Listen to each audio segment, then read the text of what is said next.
Buenos días. Me toca ahora presentar a Antonio Tizón, escritor y periodista, que a continuación impartirá la ponencia con el título Podcast, Locura, Radio y Literatura. Antonio Tizón Barral nació en Aranga, A Coruña, en 1960. Es licenciado en Ciencias de la Información por la Universidad Complutense y trabajó como periodista y profesor de diversas materias en las escuelas de arte y superiores de diseño de Galicia, hasta que le concedieron una incapacidad permanente debido al trastorno bipolar que padece. Una experiencia vital que atraviesa buena parte de su obra, en la que ya hay un poco de todo: libros de poemas, de relatos, novelas, proyectos multimedia y podcast. Como poeta, publicó el libro disco ilustrado Coplas analfabetas, en Editorial Elvira, en este año 2025. E Non hai espellos nos manicomios, en Arraianos Producións, en 2019. Un proyecto multimedia sobre salud mental que se puede consultar también en la web nonhaiespellosnomanicomio.org. Fue galardonado en el quinto certamen internacional de relatos cortos sobre discapacidad con Descifrando el significado. A partir de 2015, con la novela A antesala luminosa, que en breve será editada en castellano por la editorial Renacimiento de Sevilla, comenzó a publicar en Edicións Xerais una serie que tiene como protagonista al policía Xosé Sánchez Pereiro, y que en clave de género negro pretende abordar desde distintas perspectivas el tema de la locura. A esta serie pertenecen además las novelas Un home extraño, Os incurábeis, Lobos doentes y Madriña. Todas estas novelas, a partir de guiones del propio autor, Antonio Tizón, adaptados al lenguaje radiofónico, fueron emitidos en formato podcast por Radio Fene y por las emisoras municipais galegas Radiofusión. Un hecho insólito, no solo en la narrativa gallega, sino en cualquier otra narrativa de cualquier otra lengua o sistema editorial. Y ya sin más, os dejo con Antonio Tizón. Bien, muchas gracias por la presentación. Gracias por venir a este acto. Gracias a la organización tamén por invitarme a hablar de estos temas que a mí tanto me interesan. Y también quiero mencionar especialmente a Juanma, que es responsable de comunicación de la asociación Asaenas, que es una asociación de Sevilla relacionada con la salud mental, que seguramente venga a estas jornadas porque le interesa el tema que voy a abordar yo en esta charla, ¿no? Tal como dijo Enrique, es fácilmente imaginable que el contenido, estas cuatro palabras que forman el título de la charla, podcast, locura, radio y literatura, son palabras especialmente significativas, ¿no? Y resumen a la perfección una buena parte de mi vida personal y profesional de los últimos años. Porque llevo ya mucho tiempo, mucho antes de que empezara a fructificar el proyecto en 2015, embarcado en un proyecto de varias obras que tienen en común el tema de la locura. Mejor dicho, y para quitarle al término locura toda esa connotación romántica y ambigua que aún tiene, el término de mejor hablar de salud mental, incluso mejor hablar de enfermedades y trastornos mentales, ¿no? Una temática común y catalizadora que abordo desde distintos géneros y formatos, en especial la poesía, el cuento, la novela y otros formatos multimedia, entre los que destaca el podcast. De todas estas obras, casi una decena, el proyecto más ambicioso y culminado, a mi entender, es la serie a la que se refirió Enrique, que podemos llamar Sánchez Pereiro, porque así es como se llama el principal protagonista, el policía Xosé Sánchez Pereiro. Se trata de una serie de 5 obras, una pentalogía, por lo tanto, que son obras independientes pero complementarias que abordan desde distintas perspectivas el tema de la locura, entendida en el sentido más patológico de la palabra, Y lo hacen además en clave de género negro y policial. Y además en forma de libro y en formato podcast, casi de forma simultánea. Y esto es algo, como dijo Enrique, insólito, no solo en Galicia, sino fuera de Galicia, ¿no? Esta pentalogía de la que hablo y de la que voy a hablar está escrita originariamente en gallego, pero, y esto también es importante, va a iniciar su andadura en castellano con la publicación este otoño de la primera novela de la serie, La antesala luminosa, en la editorial del Renacimiento, precisamente de Sevilla, que supongo que es una editorial que no necesita presentación, ni aquí en Sevilla, ni fuera de aquí, porque es sobradamente conocida, ¿no? Y esta pentalogía fue editada en forma de libro en las editoriales Entornos de Vigo, Ediciones Agrarias de Galicia y la editorial Elvira, y también en formato podcast en las emisoras municipales de Galicia. Y está formada por los títulos que ya citó Enrique, en formato libro. En formato podcast, todos los títulos son los mismos, pero siempre les añado un subtítulo con un caso determinado, un caso policial. Hay novelas, hay libros que hay más de un caso, pero es el título del caso principal. Por ejemplo, Antesala luminosa, el caso de Gustavo Gallego; Un home extraño, el caso de Manuel Ferro; Os incurables, el caso de Paloma Vieito Moreira; Lobos doentes, el caso de Pedro Souto Varela; Madriña, el caso de Ramiro Gallego Tenreiro. Aquí quería hacer una pequeña pausa, y aprovechamos, porque quería emitir, para que os hagáis una idea de cómo suena esto en la radio. Entonces seleccioné de todos esos 5 podcasts el capítulo primero del podcast Os incurables, que está basado en esta novela, Os incurables. Normalmente el proceso es primero escribir las novelas y después hacer la adaptación radiofónica. A veces pasa al revés, como os explicaré.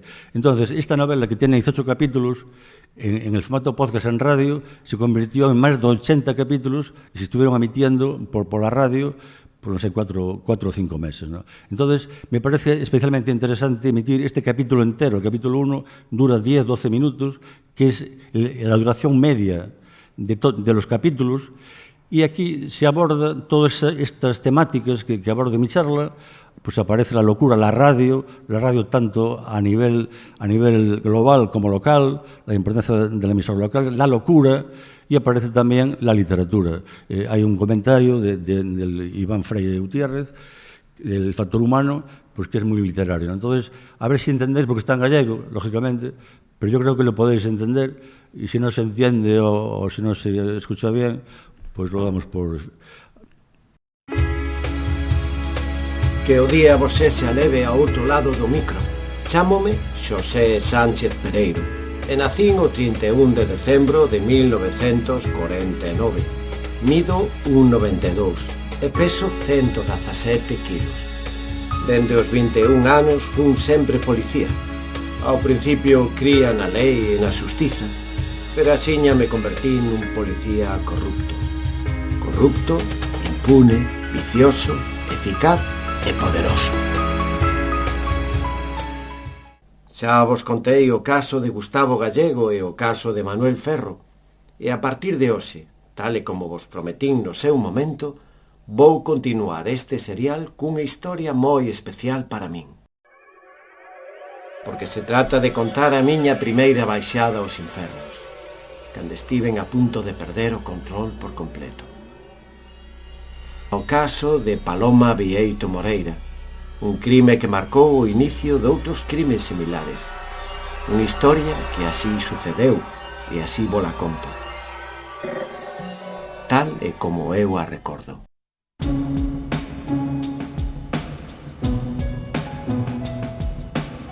Serie Sánchez Pereiro, Os incurábeis. O caso de Paloma Vieito Moreira. Capítulo 1. Mércores 31 de outubro de 2001. Ás 22 horas. A Coruña. Noite de defuntos. Recordo que cando cheguei ao lugar do crime pensei que todo o mundo se volvera tolo.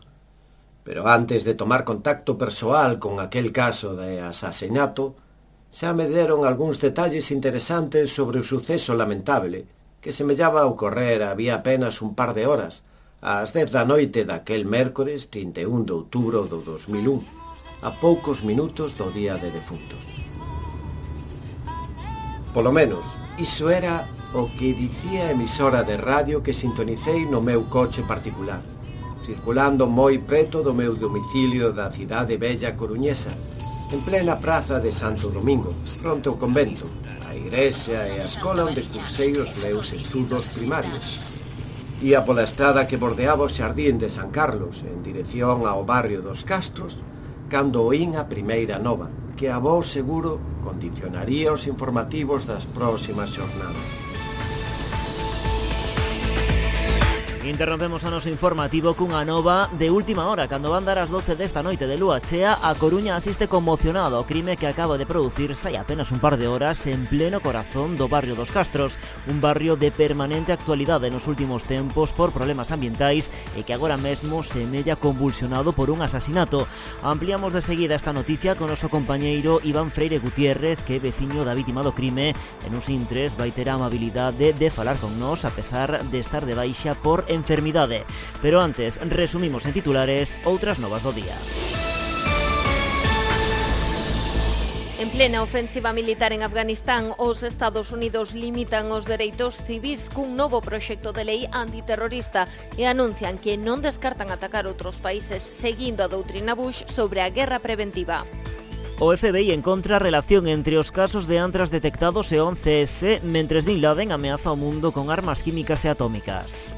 O expresidente de Yugoslavia, Goran Milosevic, alega ante o Tribunal Internacional que o xulga por crimes de guerra que defendeu o seu país da agresión máis o terrorismo.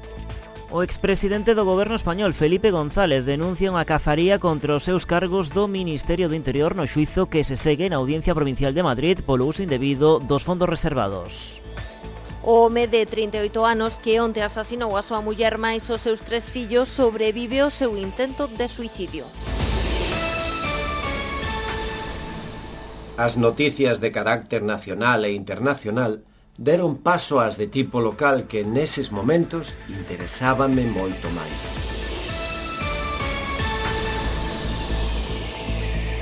Segue na Coruña o xuizo contra Manuel Antonio Prado, acusado de matar o taxista Xosé María García Corral. Na sesión de onte, a proposición da defensa, compareceron 2 psiquiatras que dixeron que o acusado padece un trastorno da personalidade non moi severo, pero que agravado polo consumo de drogas afecta as súas facultades volitivas, que seguramente tiña diminuídas cando matou o taxista. Esta versión contradía a tese dos forenses que dixeron que o agresor era consciente do que facía. O maxistrado que presidiu o xuizo popular contra a coruñesa Dolores Vázquez, condenada a 15 anos de cárcere polo asasinato da moza Rocío Baninkoff, denegou onte a liberdade provisional da procesada. A familia de Ramón Sampedro, tetrapléxico coruñés morto en extrañas circunstancias en 1998, demanda a España ante a ONU por non recoñecer a eutanasia. E agora retomamos a nosa noticia de portada coa axuda do noso compañeiro Iván Freire Gutiérrez, que está ao outro lado do teléfono. Iván. Aquí estou na miña propia casa no terceiro dereita. Non che digo o número, pero si a rúa Vales Villamarín, a chamada Rúa dos 7 Bares. A vítima do crime vivía no terceiro esquerda. Graciñas, Iván, pola túa versión de primeira man, porque ademais teño entendido que fuches ti quen atopou o seu cadáver, non? Pois sí, cando baixaba a tirar o lixo, haberá un par de horas, sobre as 10 da noite, atopei o seu cadáver desangrándose pola gorxa e cunha bolsa entre as mans. Contanos, Iván, quen era a vítima e que nos podes contar sobre ela? A vítima era Paloma Vieito Moreira, unha muller de máis de 60 anos que aínda exercía a prostitución e disque con moito éxito, por certo. Era dona do Niño da Pomba, un clube que leva aberto máis de 40 anos e polo que neste barrio pasou todo o mundo. A policía di que aínda non hai ningunha pista fiable, parece xogar con máis dunha hipótese. Fontes policiais manifestaron á Radio Galega que perde forza a hipótese do axuste de contas e cobra peso a de que se trate da obra dun maníaco con complexo de Drácula ou de lobisome, sen descartar tampouco a hipótese do crime pasional. Que se comenta polo barrio, Iván? Eu descartaría por completo o axuste de contas. Sen descartar o crime pasional porque Paloma seguía a espertar paixóns, eu apostaría por a hipótese de que o criminal sexa un tolo. Que tal estás, Iván? Cando volves ao traballo? A verdade é que tamén eu estou un pouco tolo. Estou mal, pouco a pouco. Agradecemos, Iván, o esforzo. Vostedes saben que unha sección fixa deste programa informativo local é o comentario de Iván sobre as noticias do día. Hoxe Iván, a pesar de estar de baixa, tivo a deferencia de facer a sección para nós. Cando queiras, Iván, e que mellores. O factor humano, o comentario de Iván.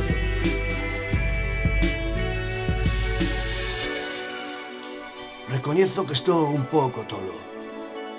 De feito, teño por diante unha longa baixa laboral por unha esquizofrenia de tipo paranoico. Dende o 11 de setembro, son un tolo a deriva nun mundo de tolos que practican fora de tempada o deporte legal da caza humana. Estou tolo, pero non tanto como a este mundo de tolos no que calquera pode matar a veciña máis próxima diante dos teus propios ollos. Rexeitamos a eutanasia porque nos parece un crime, como se non fose un crime vivir contra a nosa vontade ou morrer antes de tempo pola acción doutra vontade criminal, pola graza de Deus ou de Alá, de Cristo ou de Mahoma, de Bush ou de Bin Laden.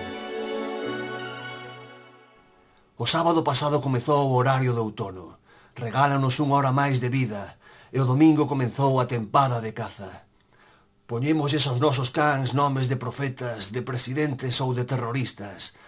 Os terroristas poden chegar a ser presidentes e os presidentes terroristas. E matamos legalmente xabarís, charrelas e coellos, homes, mulleres e nenos. Os psiquiatras din que nun momento de alienación unha persoa é capaz de calquera cousa.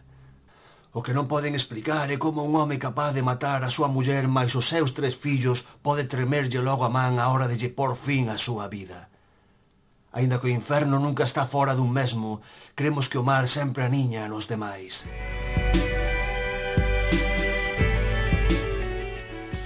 Seremos capaces de suicidarnos a ser posible antes de matar aos nosos semellantes? Vivir ou morrer á forza é o peor que nos pode suceder. Pero aínda non podemos vivir ou morrer por prescripción facultativa. O mundo está tolo porque hai moito tolo solto polo mundo. Empezando por este tolo que lles fala, Iván Freire Gutiérrez, o factor humano. O factor humano, o comentario de Iván. Todos os incurables teñen cura, 14 segundos antes da morte, todos os incurables teñen cura. Teñen cura. Si te caes 10 veces te levantas, outras 10, outras 100 ou 500. Non han ser as caídas tan violentas, nin tampouco por lei han de ser tantas.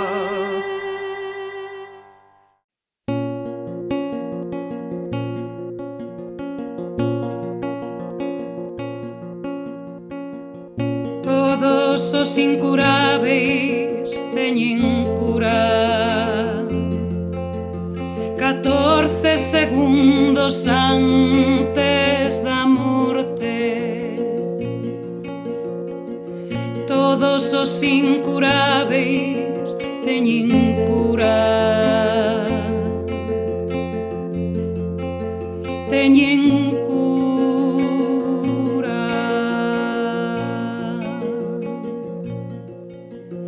Que encanta de morrer para ser libre, ou matar para vivir unha aventura. Calquera pode perder a cordura no primeiro contacto coa morte. Todos os incuráveis teñen cura, teñen cura.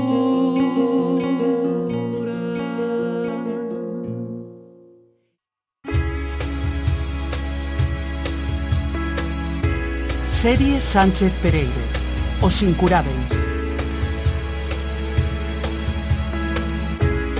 Neste episodio escoitamos as voces de Franqui Muiño como Xosé Sánchez Pereiro. Rogelio Arias como Iván Freire Gutiérrez. E as colaboracións especiais de Daniel García Fernández e Alba García Vázquez como os locutores radiofónicos.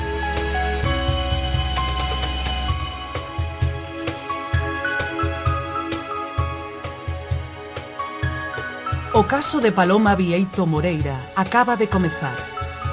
Quen matou a bella e desexada prostituta dos Castros? Un tolo? O inspector Sánchez Pereiro chega ao lugar do crime.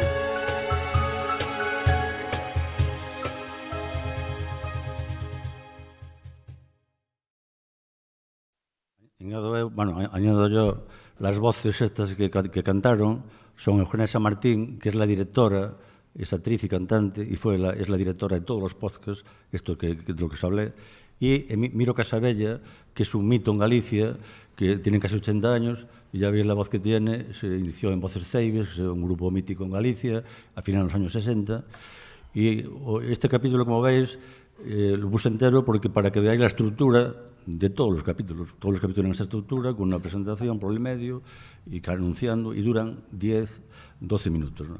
Pues todo este proyecto, como acabo de decir antes, se inició en 2015 con la publicación en Xerais de la novela La antesala luminosa y la posterior propuesta de Enrique Sanfiz, director de Radio Fene, de aquella y también ahora, que seguramente inspirado por el éxito sin precedentes de la serie americana Serial, que emitida un año antes, en 2014, y que enseguida se convirtió en un fenómeno que revolucionó el mundo de la radio y del podcast, un fenómeno en cuyo análisis no voy a entrar aquí ahora, porque no es el marco adecuado, pero que seguramente fue lo que inspiró la propuesta de Enrique para adaptar el lenguaje literario al radiofónico y transformar mi novela en podcast.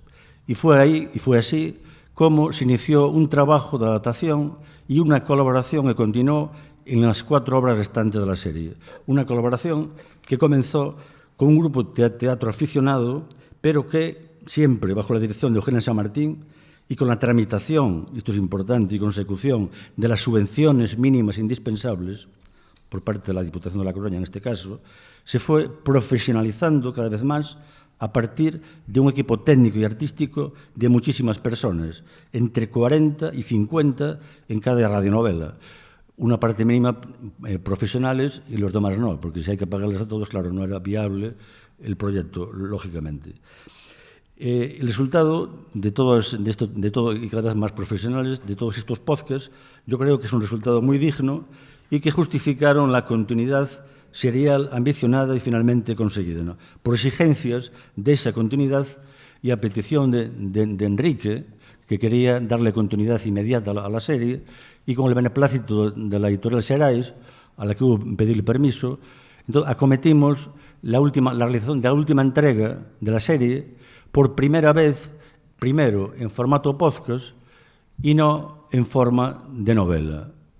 Y esto es importante por lo que voy a decir después, invirtiendo así el proceso creativo de las 4 adaptaciones anteriores, que siempre se hizo al revés, escribiendo y publicando antes las novelas y después el podcast. Entonces, este hecho excepcional que acabo de decir permitió que la 5ª y última obra de la pentalogía, la titulada Madriña, recién editada, traje la prueba impresa, aún no está publicada, pero sí es la prueba impresa, que podéis después consultar si queréis, se va a convertir y se convirtió ya en una publicación de carácter inédito porque tiene nada menos la novela 77 códigos QR que complementan o pueden complementar la lectura si el lectorado así lo desea. No es obligatorio hacer esta visión complementaria, pero sí aconsejable. Y eso es posible gracias al podcast que fue realizado y emitido por la radio antes de la publicación de la novela en forma de libro. Aparte del podcast, la novela tiene un audiolibro añadido de 15 capítulos. De ahí esos 77 códigos QR. Un libro que se complementa, a mi entender, y enriquece con el podcast incrustado a través de los enlaces digitales que remiten a la plataforma de la emisora radiofónica. Si algo aprendí después de esta experiencia de escribir novelas y podcast, es que el trabajo novelístico, el trabajo literario, que es un trabajo en solitario, y el trabajo de podcast, que es un trabajo de equipo, pero, sin embargo, se pueden complementar, porque, vamos a ver, se pueden complementar, enriquecer e incluso retroalimentarse, ¿no? Porque, esto lo digo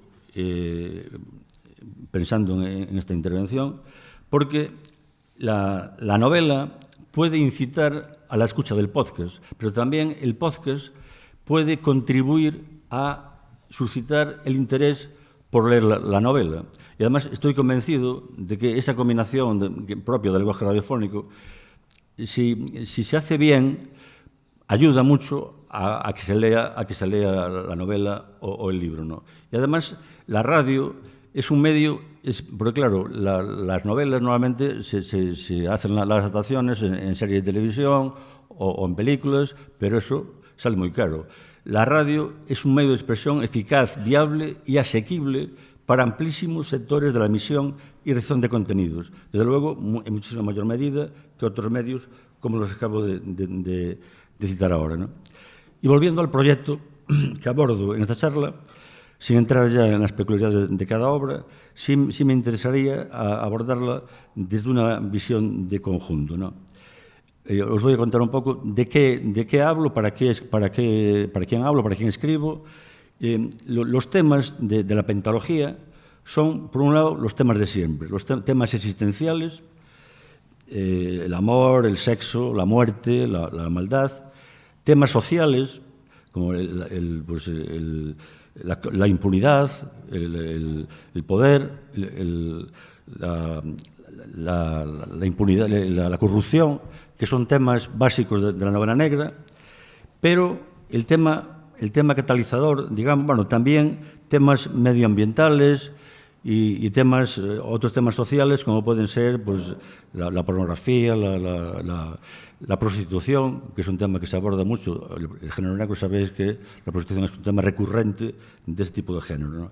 Entonces, también hablo de ese tipo de temas que aparecen mucho. La degeneración medioambiental también aparece a menudo. Pero también, y sobre todo, lo que aparece es el tema de la salud mental, que está omnipresente en todas las 5 entregas de la serie. ¿Cuál es mi intención en esta pentalogía? Es abordar desde distintas perspectivas el tema central, que ya digo que no único, de la enfermedad mental. A veces, desde una visión real, realista, autobiográfica, La antesala luminosa, todo lo que se cuenta ahí es real, me sucedió a mí, a un tal Gustavo Gallego, que es el nombre de mi alter ego. Por otro lado, también hay otras novelas, como Hombre extraño, donde intento desmitificar esa visión romántica de la locura, porque hay quien piensa que la locura es algo creativo, positivo y maravilloso, como me tienen dicho en alguna charla o en una presentación de libros a la que asistí.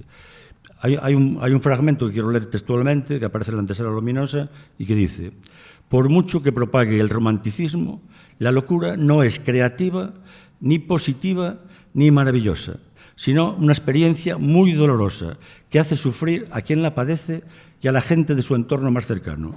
Es imposible escribir, crear, cuando se está deprimido o eufórico, que son estados patológicos, enfermizos, y no tiene nada que ver, por mucho que se empeñen algunas corrientes psiquiátricas o psicoanalíticas. Hay un psicoanalista inglés que dice que el trastorno bipolar no es una enfermedad, sino una forma de ser, y eso lo hizo un psicoanalista inglés.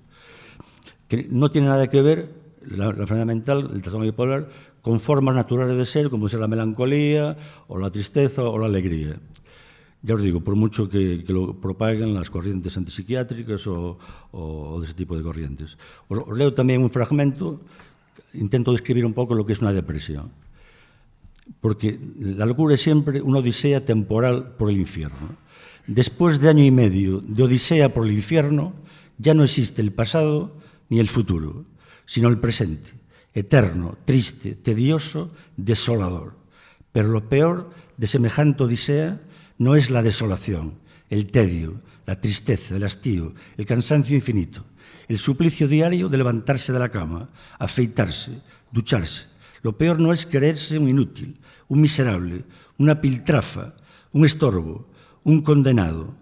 Lo peor no es soportarse a sí mismo, rumiar cada día la idea delirante del suicidio. Lo peor no es sentirse mal. Lo peor es sentir como el mal se apoderó ya de ti. Lo peor es no sentir nada. Nada de nada, nada por nadie.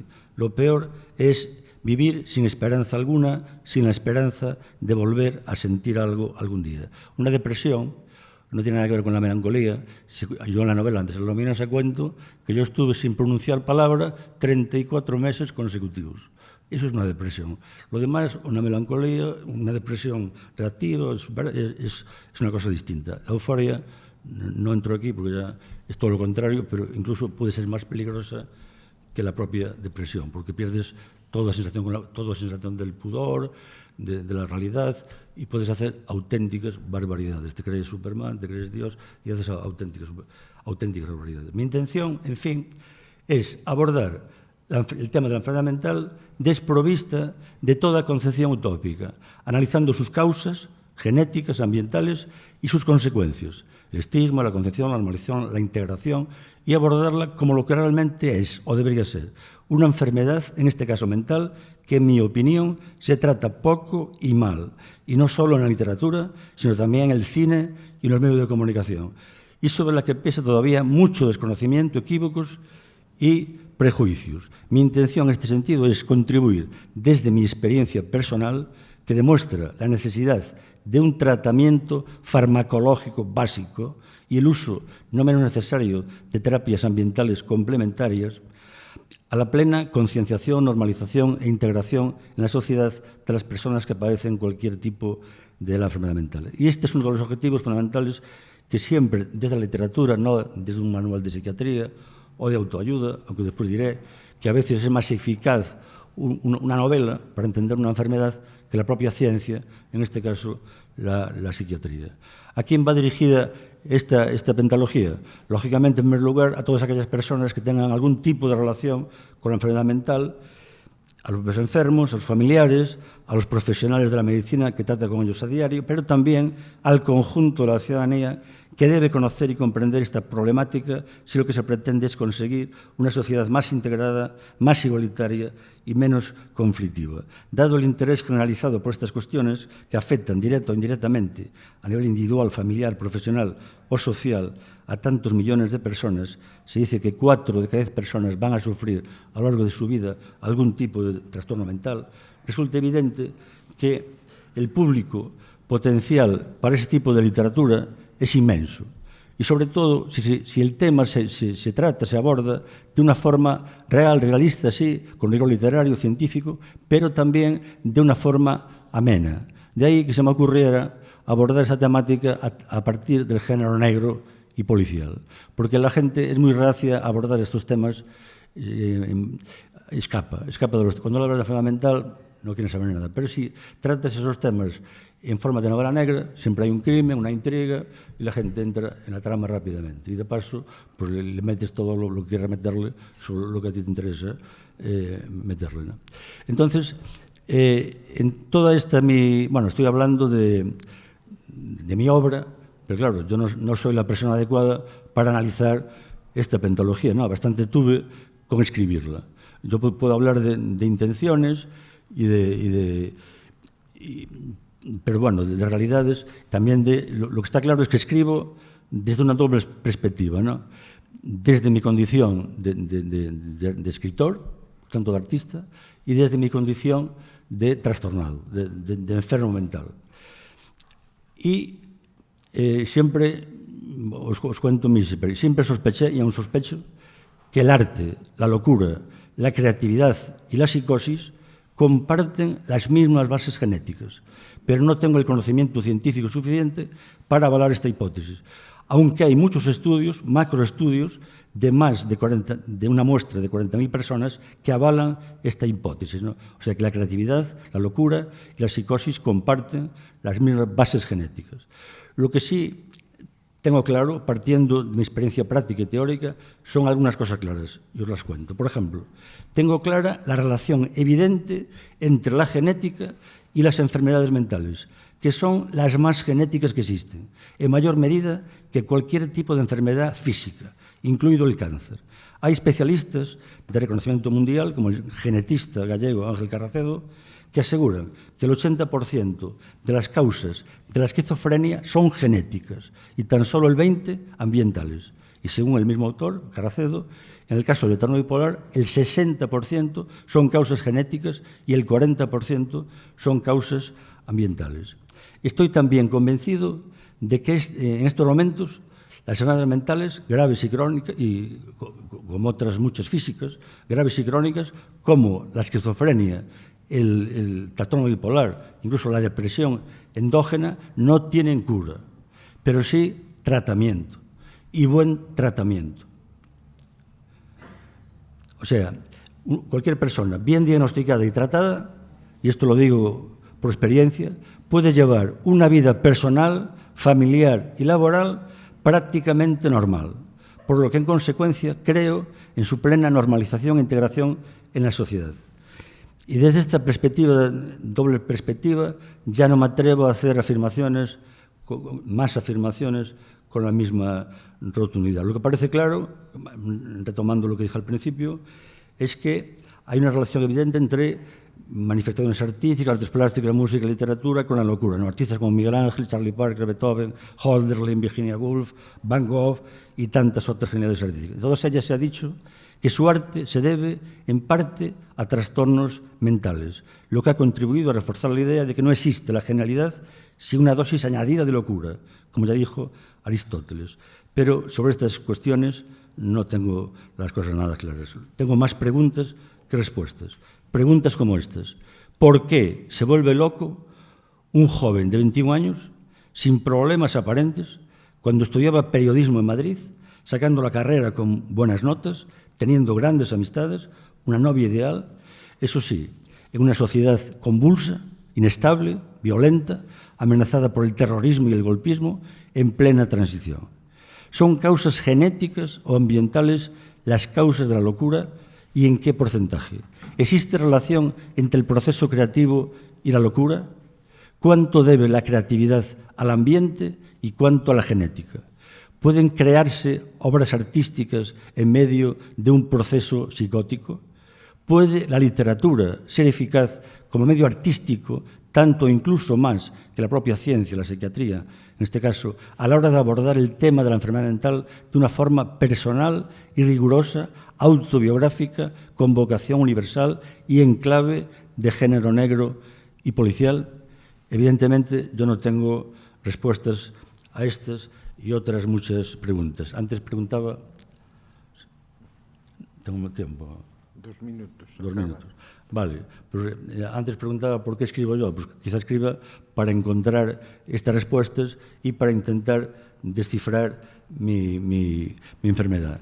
Mi obra no es la única que habla de esta relación entre locura, entre literatura, locura, arte. Sin ir más lejos, ahí tenéis el Quijote, que tenía aquí un análisis del Quijote en esta clave, pero paso de ella porque ya no hay tiempo. En definitiva, ¿para quién se escribe? ¿Para quién escribía, hablando del Quijote, Cervantes? ¿Para quién escribo yo? Quizá yo escriba libros o podcasts para las personas que quieran leer mis libros y escuchar mis podcasts. Y por eso quiero agradecer especialmente a todas aquellas personas que me leen, que me escuchan, a todos aquellos medios que editan mis libros y emiten mis podcasts. Editoriales como Serais, Elvira, ahora Renacimiento, emisoras como Radio FEN, Radio Difusión, la red de emisoras municipales de Galicia. Y quiero agradecer, por último, a la entidad organizadora de estas jornadas, emisoras municipales de Andalucía, por invitarme a hablar de estos temas que a mí tanto me interesan y no sé a vosotros. Gracias, obrigado.